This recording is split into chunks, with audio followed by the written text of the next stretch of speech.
When Special Judge Fran Gull dismissed the jury in the Delphi double murder case just before noon on Saturday, she told the jurors, quote, "The next witness will have lengthy testimony." Perhaps that indicates that we are about to hear Monday morning from the first law enforcement officer on the scene where the bodies of Abby Williams and Libby German were discovered on February 14th of 2017. And that lengthy testimony will include not only what he saw when he arrived, but also what he did to preserve the crime scene.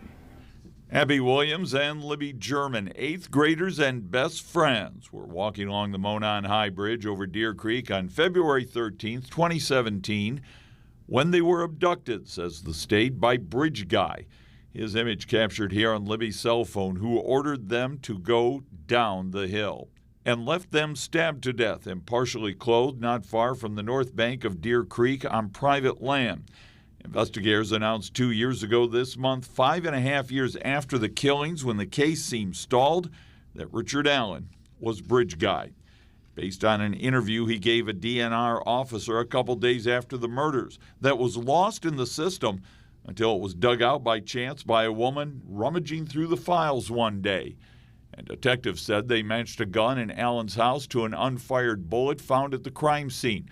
And Allen's own confessions more than 60 times from inside the maximum security state prison where he was held in solitary confinement.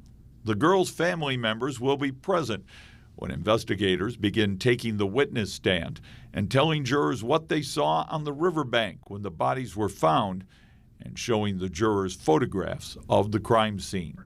They are outstanding, and they will have had everything that's available in terms of evidence that's available to be gathered. The Indiana State Police Investigative Unit will have gotten it. They're outstanding and second to none. I think we'll probably start getting into the real meat and potatoes of the state's case. They are going to start bringing in the people to set up the actual timeline of the day, to show how they can prove where the girls were and when they were there. They'll start getting in the evidence of the phones. They'll start getting in the evidence of the forensics and the analysis of the recovered rounds. Even though the trial is supposed to run 6 days a week until the middle of November, Judge Fran Gull said she would allow jurors extra time away from the courtroom to allow them to process everything they have seen and heard from the witness stand, because there will be rough days ahead. Perhaps Monday will be one of those days.